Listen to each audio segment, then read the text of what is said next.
That's enough of that. Thank you.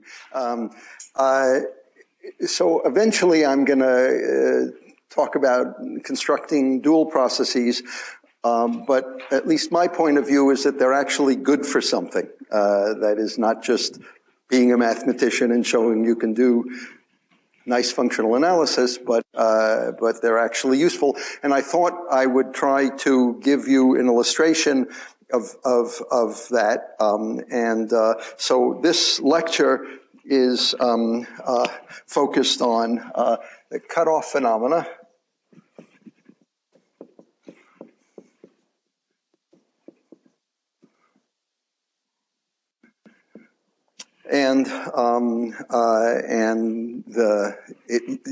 It's one of the very nice applications of constructing dual processes. So we have seen several examples yesterday of Markov chains where finding a stationary time allowed you to get good rates of convergence, and you can sharpen things up. And so for top to random,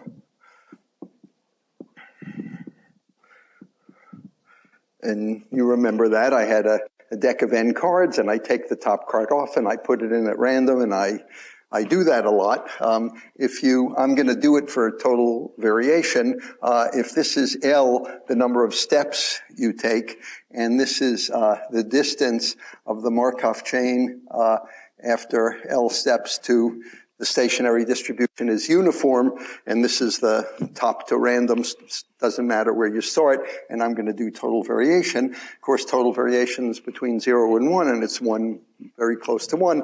And if you make a plot of the total variation as a function of L, it has a cutoff, and this happens at n log n. The second example I did was random walk on the hypercube, or the Ehrenfest urn, and I'll call it Ehrenfest.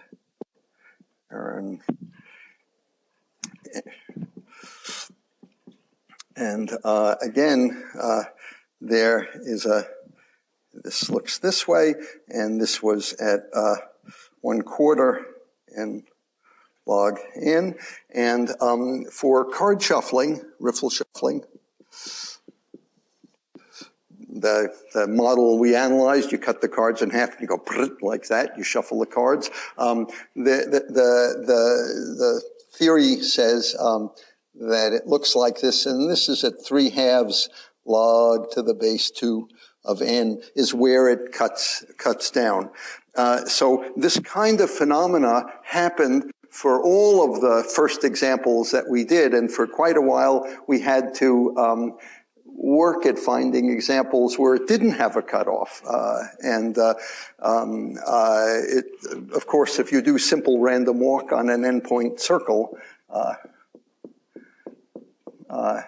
then the thing looks like that. It doesn't have that kind of behavior. So very often your proof reveals a theorem of this type. And one of the developments that has happened in the since I worked on it, the last 20 years, is we actually know the limiting shape. And let me point out a few of those. For example, for a top to random, if L is equal to n log n plus c, then the shape, the total variation, well, let's call it the limit of n goes to infinity, of the total variation minus stationary is equal to 1/2 1 minus 1 plus e to the minus c times e to the minus c. So that's the shape of this. Okay, and that's one of our theorems. I'll just do this one. I'll do the riffle shuffling one. For riffle shuffling, if L is 3/2 log to the base 2 of n plus c, then the total variation distance,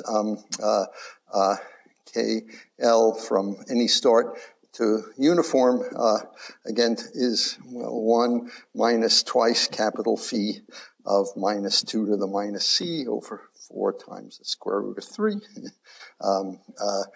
plus big O 1 over root n, if you want a finite version of the theorem, where capital phi is the normal distribution function.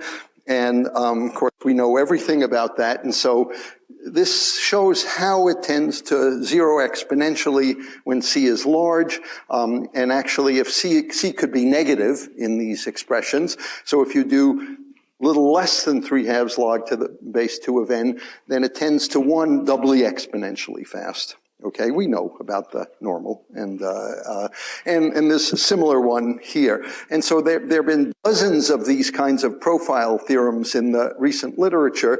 And for this, this is just simple random walk on an endpoint circle, say a third, a third, a third. Right, you stay where you are a third of the time, go left, right a third of the time, then K, starting any place after L steps, is to uniform, is equal to f of c, and here L is equal to c times n squared. We put in integer parts, so the point is that here this depends on the lead term, and whereas here it depends on the second term. That's the cutoff. That's the cutoff phenomena. And this is a theta function. We know what it is. I mean, it's just some pretty simple thing to write down. So, okay, so these are examples. Each of these is separate papers, and this is, work many different people. But I'm one of them. And, okay, and so the cutoff phenomena happens a lot. So what's the definition? As one would say, it's pictures, but what's the definition? So in order to talk about that, I like finite stuff. I like that, right? But okay, I need a sequence of Markov chains. So definition, so I need a sequence of spaces. If n is large, the state spaces are varying. They depend on n, right? So suppose I have xn, a sequence of finite or countable spaces. I have kn, I'll call it k sub n, a Markov chain on that. I have pi n, the stationary distribution of that Markov chain. And to be honest, I actually have xn 0 where it starts, because it actually can matter where it starts. You can have a cutoff or not, depending on where it starts or not, if you pay attention to that, which I do. And we say that you have a cutoff at ln if, and I'm going to take total variation, you can change the metric, if for every epsilon bigger than 0, the distance of k started at x n0, kn started at xn0 after ln steps, and if you go a little bit more, minus its stationary distribution, that tends to 0. So if you go ln plus a little bit, plus little o1, but anyway, this tends to 0 for every epsilon, and if you the same xn naught after ln1 minus epsilon, if you go a little bit less, minus pi n, and I'll do total variation, that goes to 1. So, it looks like that. That's just the definition of a cutoff at ln. So, this chain has a cutoff at n log n, this one at a quarter n log n, this one at 3/2 log to the base 2 of n. And you can say this many different ways, and you can change the metric, but that I hope is at least clear. Okay, it's a definition. And here's a point. All of the chains we first did, essentially all of them, we always found a cutoff. So you might think it's rare or special or a miracle. Nah, it happens a lot. So how come? That is, can you make a theory that says when there's a cutoff or say that it happens a lot? That's a natural question, right? It seems to really happen a lot. And it's not that I can't make whole slews of chains that don't have cutoff. I can. Now we understand it's 40 years later. So when is there a cutoff?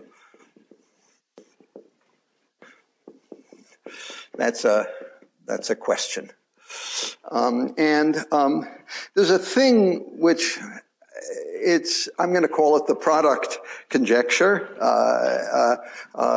So I'm going to put Yuval's name on it. Yuval Perez product conjecture.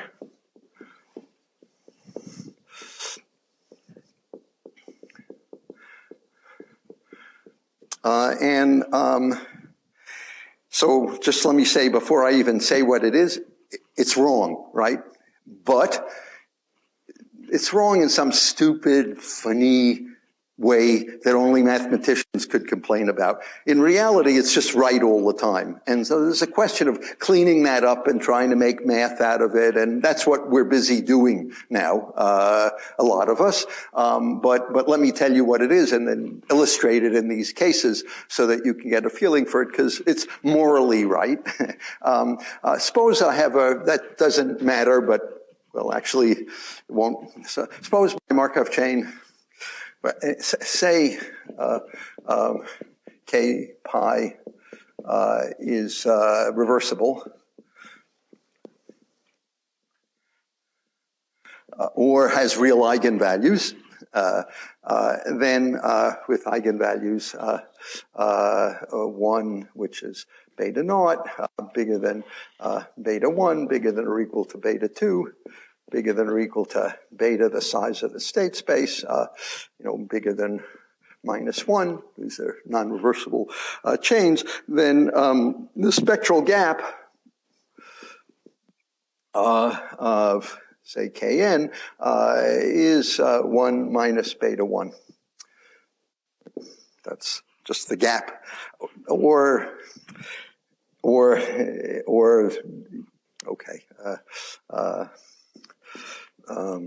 max, beta, the smallest one. I keep track of parity and negative eigenvalue. So, but how far away is the eigenvalue closest to 1 in absolute value? How far away is it from 1? And that's a definition of the gap. The mixing time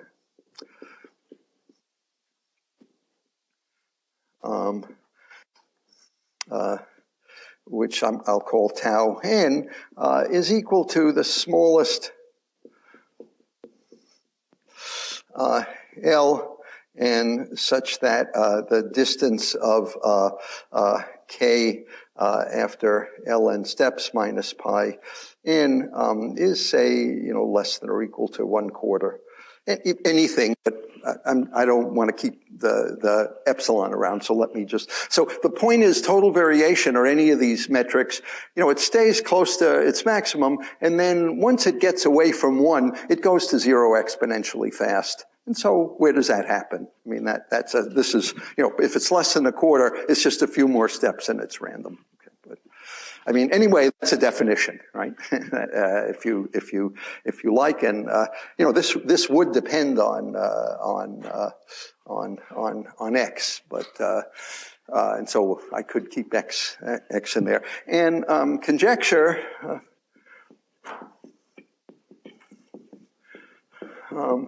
There's a cutoff if and only if the gap of Kn times the relaxation time times tau n tends to infinity. Is that right? Did I get that right? Well, let's try it in those examples and we'll see if I got it right. Okay, so, okay, as I said, it's wrong, but let's try it in these examples. So, for example, for top to random, the second eigenvalue is beta 1 is 1 minus 1 over n, and the mixing time, tau n is n log n. I mean, order n log n. This order n log n, and 1 over n times n log n goes to infinity, right? 1 over n, the gap, which is 1 over n, times the mixing time, goes to infinity. Right? So, okay, for the cycle, for random walk on the cycle, the beta 1 is cosine 2 pi over n, which is 1 minus whatever it is, 2 pi squared over n squared, plus big O 1 over n to the fourth. And the mixing time, tau n, is n squared. And so the gap times the mixing time doesn't go to infinity, right? So in that sense, in every example where you do the work and you're not trying to make stupid counterexamples, it's true. So there must be some math way of saying that, right? So if you want to see the best we have at making a general statement, and if you want to see much more than I'm going to tell you about, look at Justin Saleh's papers. A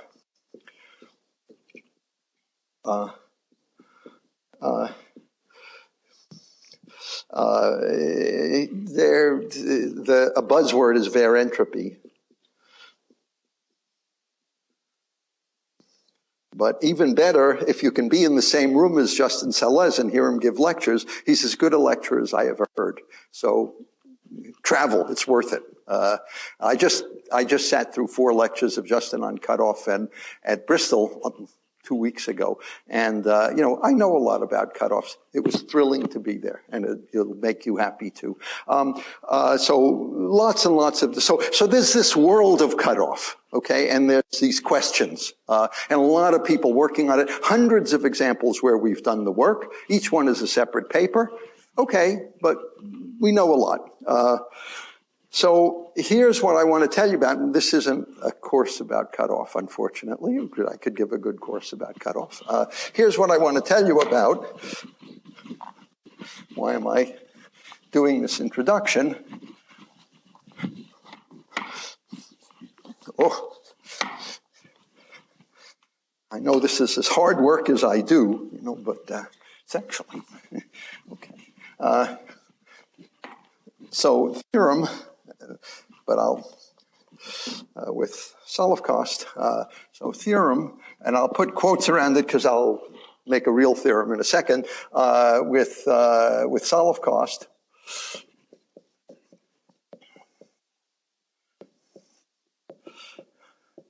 The product conjecture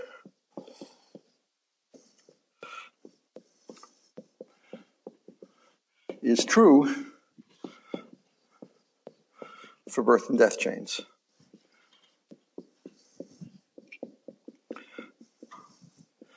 And so I'm going to say that much more carefully than I just did, but that's the takeaway, right? So that is for any sequence of birth and death chains. They don't have to be linked. They don't have to be nice. Any sequence of birth and death chains. Birth and death chains have real eigenvalues. They're reversible, right?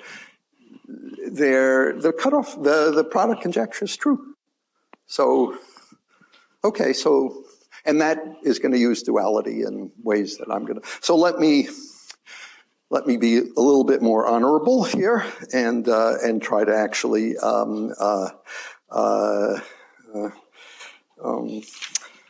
say,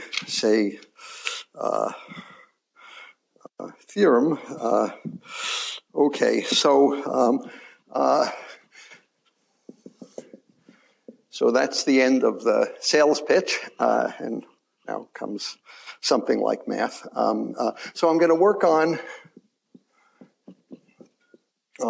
0, 1, 2, up to n.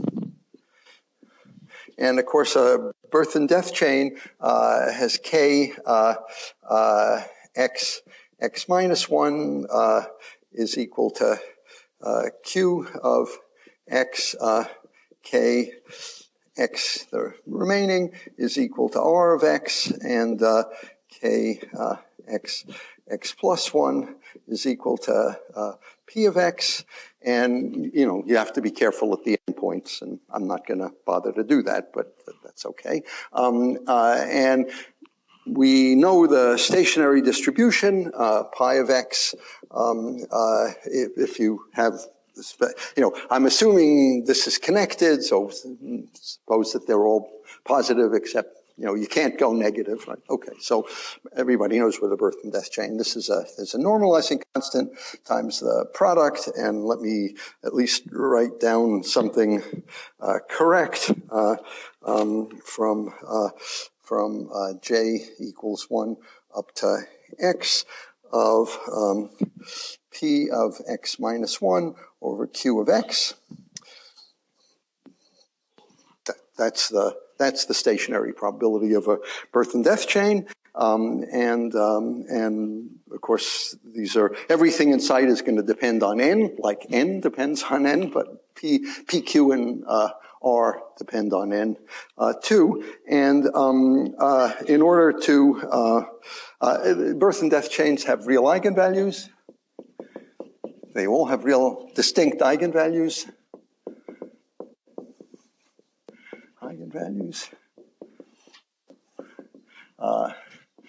Beta j, and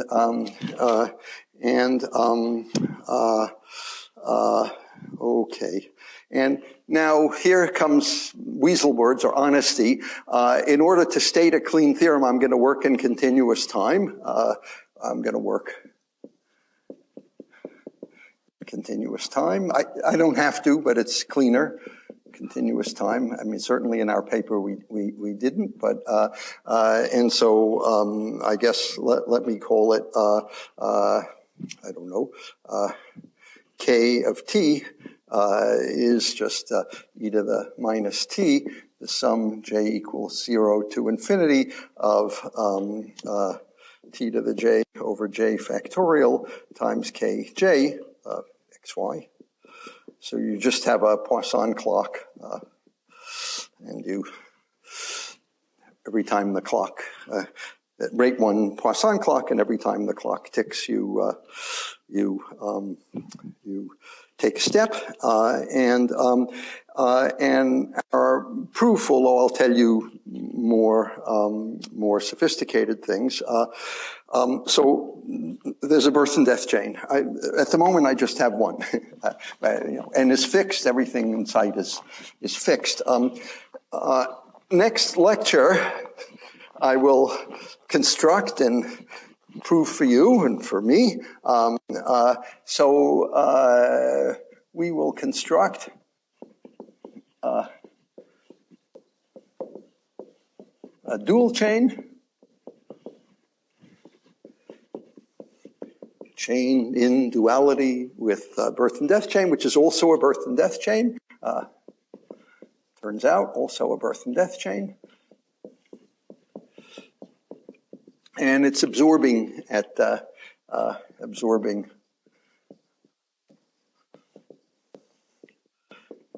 n dual. This chain has a stationary distribution. The dual chain will be absorbing, and the first absorption time is a strong stationary time for the. So we have to construct that, and that's why I'm allowing myself to do this. That is, this is an application of duality, and we did the work, and I'm just telling you what comes out,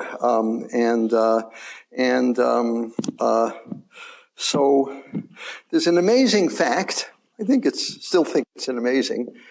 I find it amazing. Classical fact. The first absorption time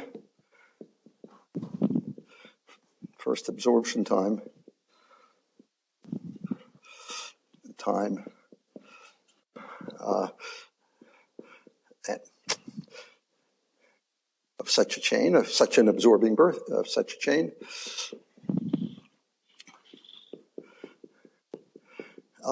is so I have a birth and death chain, starts at 0, say, and it's absorbed at n, and there's a first time when it's absorbed, call that capital T. That T is a random variable. That random variable is a sum of independent exponentials where the means of the exponentials are 1 over the gaps, the eigenvalue gaps.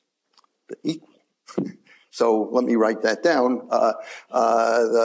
The law of T for an absorbing Markov chain is the sum of say SI, I equals 1 up to n, where SI, or independent exponential, standard exponential divided by 1 minus beta I. So we know by now that the first, I'll write it down, the first absorption time is is a stationary time for the chain. It's equal to the separation in this case. And what this gives you a stochastic interpretation of the eigenvalues. Because what do eigenvalues mean? It's, what does Fourier analysis mean in the language of probability? That's a deep question, and it's not an easy question to answer. Right? This gives you an interpretation, right? That is, if you have eigenvalues that are very close to 1, it means that this has a big mean, which means it's going to take a long time to get absorbed, and this is equal. Okay, so let me write all of that down as a little theorem,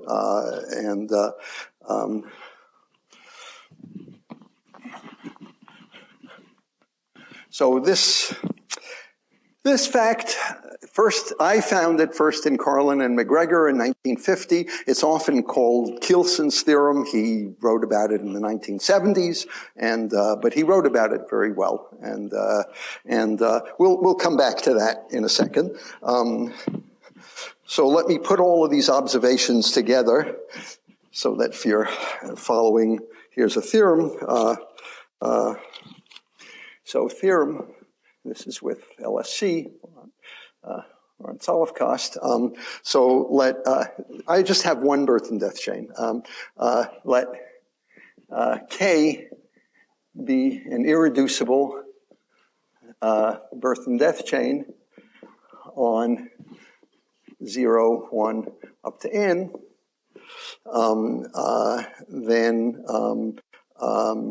Then sep T, which is, after all, the maximum, 0 less than or equal to j less than or equal to n of 1 minus k. I'm going to start at 0 after t steps to j. Start at 0. 0 to j over pi of j is equal to the sum from I equals 1 to n of the product of lambda j over lambda I minus lambda j. This is I not equal to j of e to the minus t lambda j, which is equal to the probability that capital T is bigger than little t. So there's no limits, there's no nothing, right? That's a theorem. Okay, there's no big O, there's no nothing. It's that theorem, right? This is the expression for the separation. This is the probability density of a sum of exponentials with different parameters. It's a standard. I teach it to undergraduates, and probably so do you. And then let me put that together let me take limits now, or let me make it look like the cutoff phenomena.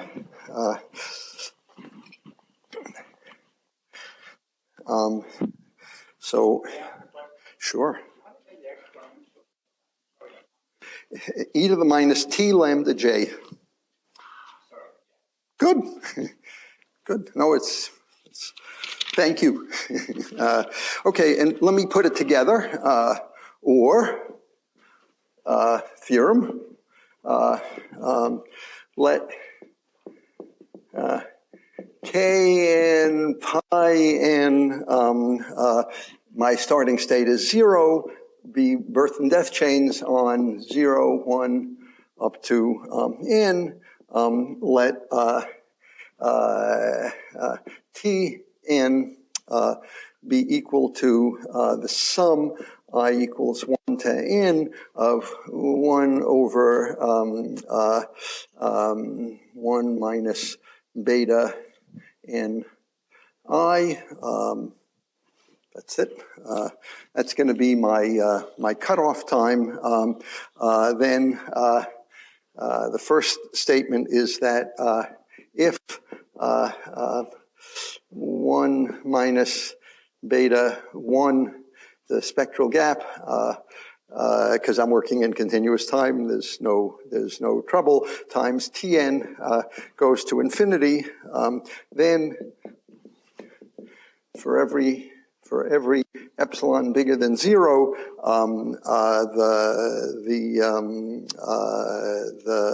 the limit as n goes to infinity of sep of k of 1 plus epsilon times Tn here.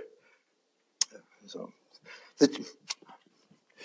this is the chain started at 0 at time 1 plus epsilon Tn is equal to, let's see, here I'm going more. This is equal to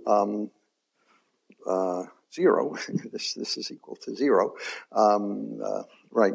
So, you know, that is, if you go a little bit more than this cutoff point, Tn, you've converged, and conversely,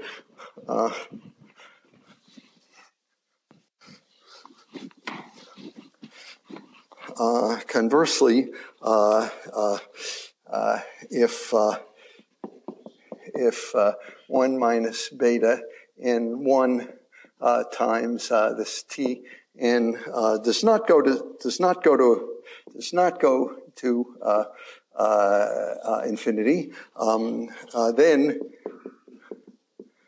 for every epsilon bigger than 0, the lim sup of sep.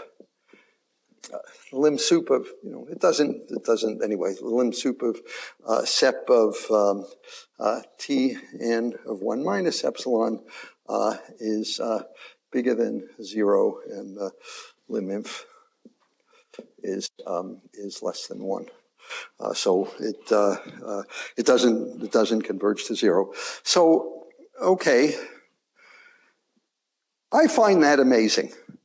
There's any sequence of chains, big spaces, little spaces, let them get big, let them get little, any sequence of spaces, any sequence of birth and death chains, this cutoff, Perez conjecture is true. So that's the kind of evidence where you say, I guess there may be something to it, you know, I mean, and then, and so the paper, so in order to make my theorem so I could tell it to you in the allotted time, I worked in continuous time. I started at 0 and I worked in separation. Those are 3. None of it matters. That is, Yuval Perez, John Ding, and X, L. Lubetsky, did it in discrete. I did it in discrete time with Laurent. The exponentials are replaced by geometric random variables, and there's no real problem. But Perez, Ding, Lubetsky, Perez did it in total variation and starting from any place. They still worked in continuous time. Anyway, right. So our paper is in the Annals of Probability. Well, I think it's not before some of you were born, but it's a long time ago. 2006. In the Annals of Probability is our paper, and there's lots that I'm not telling you about, but you're welcome to look. I'm okay. So I want to talk about three things because where am I? I was there. I was here. So this has to go. Okay. So some people, me, this guy, the heart of this argument was this thing that's called Kielson's fact. I mean, the fact that first hitting times of birth and death chain are sums of exponentials with the eigenvalues, right? That was important. And the proof is complex variables. Well, what's complex variables doing in a probability argument? We say to each other all the time. How can you fix that? How can you get rid of, because it's really complete, the exponentials don't have any meaning in the description of the birth and death chain. They're just exponentials. Well, and so remarks.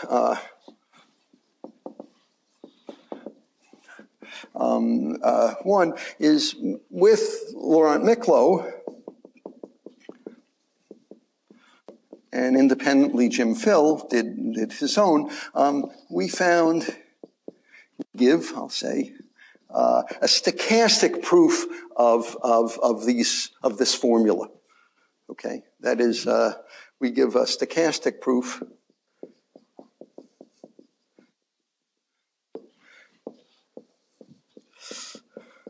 of star, here's star, using duality. Okay, so, really using duality.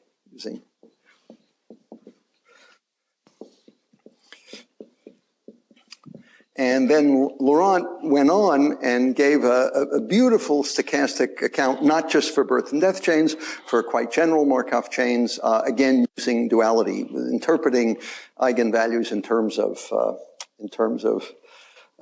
these kinds of hitting times and stuff like that. And it's I'm not going to say anything more about it, except he and I have a paper, or if you look up his paper, I might have written down the reference, and if you are interested, you can ask me. Diaconis and Miklo, 2009, but then that has to be enough. On times to quasi-stationarity for birth and death processes. Right. And Jim Phil's is the passage distribution for a birth and death chain. Strong stationary duality gives a first stochastic proof. Okay, those are two papers in standard journals that, and Laurent's paper in 2011 developed a generalization to general absorbing Markov chains on absorption times and Dirichlet eigenvalues. There. It's wonderful work. On the other hand, between us, these proofs are proofs only a mother could love. Okay, they're really technical, hard work. I mean, and I welcome you to look, right? They're not, you see, the first time the ace of spades comes to the top, it's magic, right? There's nothing like that. It's just getting in there and trying to figure it out. But it's progress, and we probabilists like stuff like that. Okay, so that's remark one.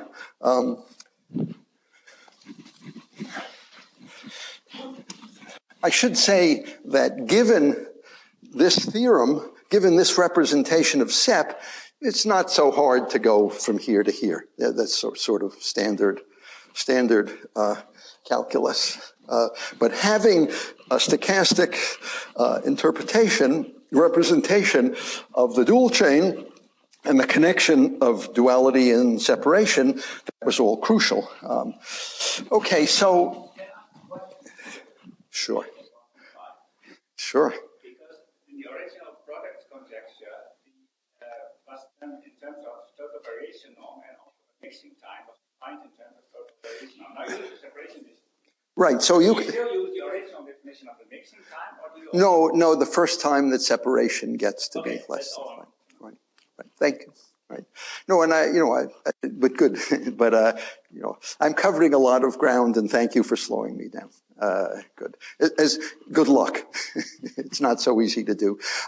So this is progress, and there's much more progress in the world of cutoff, and this beautiful, beautiful work now being done for these shape theorems, for profile theorems.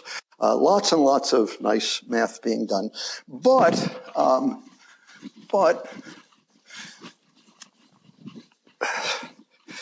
so what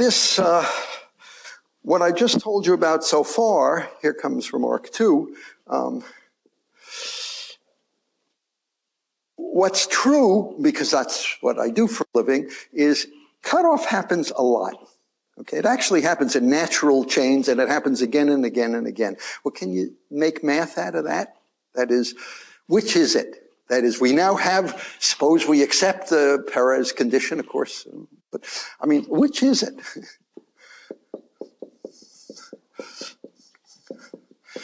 Do most chains have cutoff?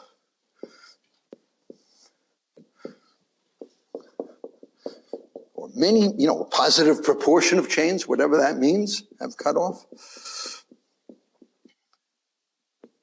Now that's an ill-founded question, but I think everybody can respect it. That is, can you make a setup in which you can say, well, it happens a lot, or it happens this proportion of time.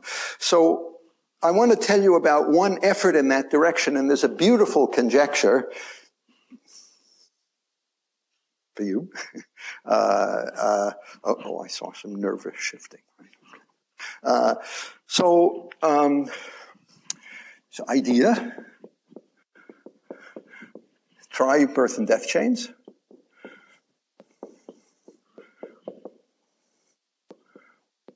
And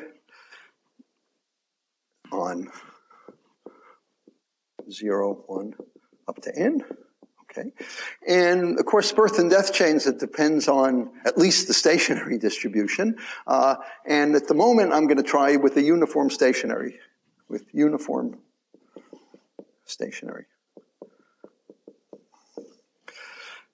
So the transition matrix, I'm now working in discrete time, the transition of a birth and death chain with a uniform, these are going to be tridiagonal, doubly stochastic matrices. Right? That's what a birth and death chain with a uniform stationary distribution is. It's a symmetric tridiagonal matrix. And so what is such a thing? Well, suppose this is 0, 1, here's n. Suppose that just above the diagonal, it has a C1. Well, because the rows have to sum to n, it's 1 minus C1 there. And then in the row 2, which is labeled 1, it has C2, and then by symmetry, it has to have C1 here. They're symmetric tridiagonal. And then it has to have 1 minus C2 here. And then C3, and here's C2, and then 1 minus C2 minus C3. And dot, and here's Cn, here's Cn, and here's 1 minus. Is that okay with everybody? That is a tridiagonal doubly stochastic matrix, looks like that. So let me put the uniform, it's a compact convex set. Yeah. So you can put the uniform distribution on it. Let's try that. So pick such uniformly. That's a notion of a typical birth and death chain with a uniform stationary distribution. Okay, and And now let me remind you, I said it earlier on, we know that the birth and death chain that we love, namely nearest neighbor random walk, recall,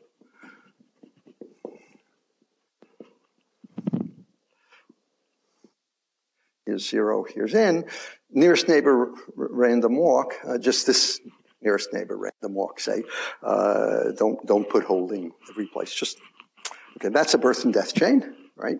And it has a uniform stationary distribution. It takes n squared steps with no cutoff as necessary and sufficient for mixing in any reasonable notion. Well, what are most birth and death chains with the uniform stationary distribution? How do they behave, say in total variation? What's the mixing time? That's even a well-defined question. That's a math problem. And I'm going to tell you about that, but I want to encourage you. I don't do it so often, but I'm going to do it right now.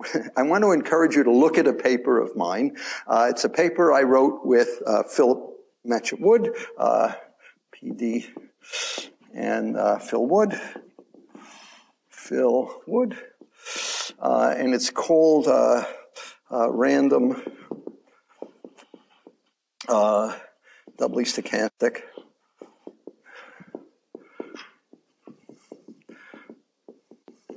tridiagonal matrices.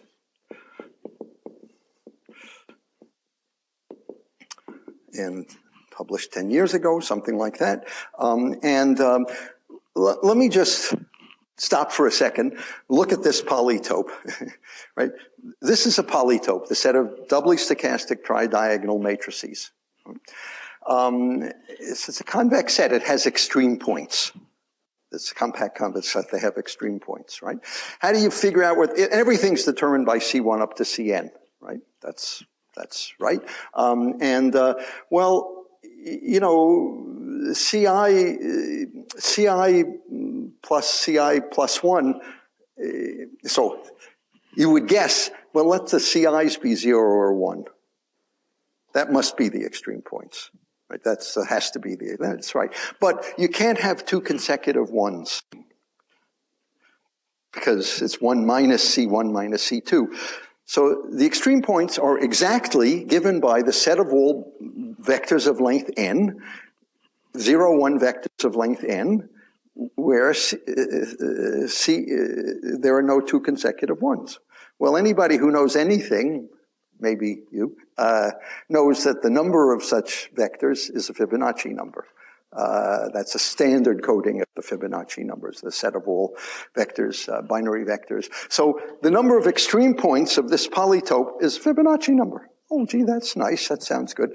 The volume of it is, if you take secant and take the power series expansion of secant and look at the nth coefficient, that's the volume of this polytope. And on it goes. It's just gorgeous, this polytope. I mean, really, really, I'm enthusiastic about it because it's just gorgeous. And it has connections to all kinds of math. In particular, if you pick such a birth and death chain at random, the C's are random. Of course they're random, right? They're random. They form a Markov chain. The C's form a Markov chain. And that Markov chain has a nice limit, and we need all of that and everything that we can say about Markov chains. Some of Laurent's beautiful work about birth and death chains was absolutely crucial in this. So the C's form a Markov chain. For fixed n, the C's form a Markov chain. And then in the limit, they also form a Markov chain. And I wrote down what it is, but I don't think that'll help you. And I want to say one more thing about it. But this polytope is very nice. Okay. So here's a theorem. So pick, let me call this matrix M, pick M uniformly,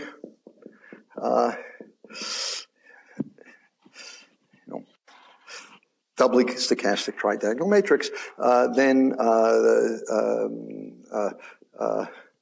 M started at 0 after L steps minus its stationary distribution. And, God knows well, we know what the stationary distribution is, but it's a random variable. Stationary distribution is a random variable. This is in total variation. Mix is upper and lower bounds in n squared log n steps with probability tending to 1. So most birth and death chains are slower than simple random walk, a little bit slower. There it's n squared log n. And they don't have cutoff, and there's no cutoff, and no cutoff.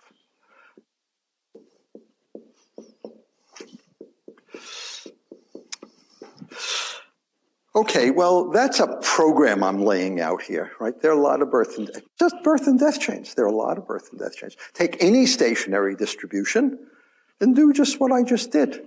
Okay, well, I said that sentence to one of my wonderful students, Aaron Smith, and he wrote a very nice follow-up paper, and more or less, it's not as nice as this, but Aaron Smith did binomial stationary distribution.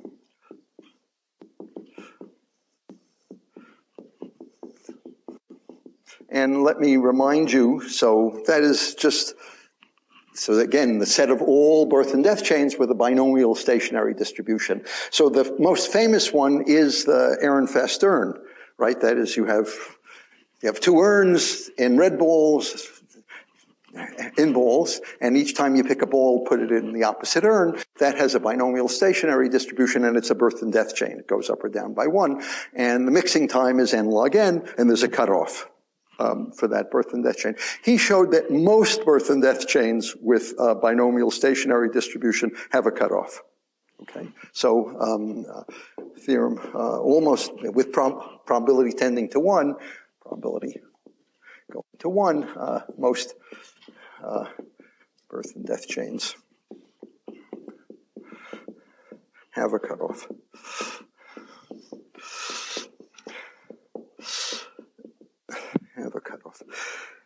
And he made a beautiful conjecture, which is the following. And this is still for birth and death chain, but it's tangible. Oh, and okay, any row sums, any stationary distribution, these are still a Markov chain. That's a general fact. Well, that's interesting. Why is that true? I don't know. It's the same. I think it's the same. No, I don't know. I don't know. But here's a conjecture of Aaron's that I think is just beautiful. He verified it in one case, which is take the state space 0 up to n, okay? Take any distribution you want, call it pi on that. So any measure on 0 up to n is a stationary distribution of some birth and death chain. Why? Just take simple nearest neighbor random walk and change it to have that stationary distribution by metropolis. That won't change the fact that it's a birth and death chain.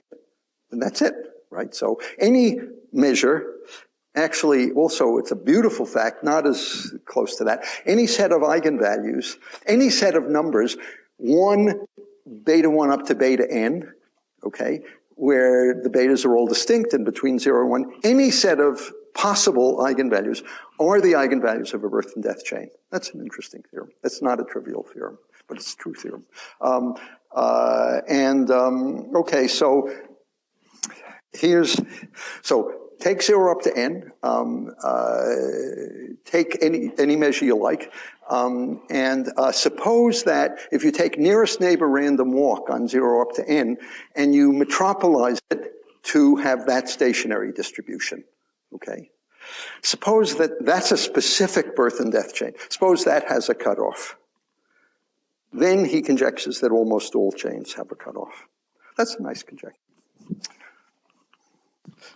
Some of the smart young people in the audience, even some older ones are allowed to think about that conjecture. So conjecture, any pi on 0 up to n, and if nearest neighbor, what I was just saying, nearest neighbor random walk, this one, metropolized to pi, has cutoff, then they all do, then almost all do. Not that strong in probability, then most do. That's a nice conjecture, and his paper's a very nice paper too. It's filled with this paper was filled with combinatorial stuff. It's very, very nice work. But so his paper is called "The Cutoff Phenomena for Random Birth and Death Chains," and it's a nice paper.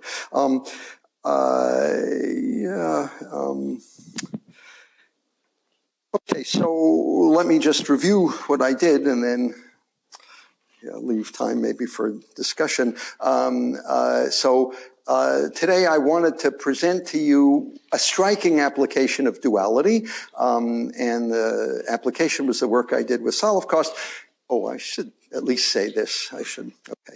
Okay, the work I did with Solivcost, in which we use the fact that a dual of a birth and death chain is a birth and death chain, and then the fact that the first absorption time is the sum of exponentials with the eigenvalues to give a representation of separation, and then we could use calculus and good old-fashioned hard work to prove that this Perez conjecture.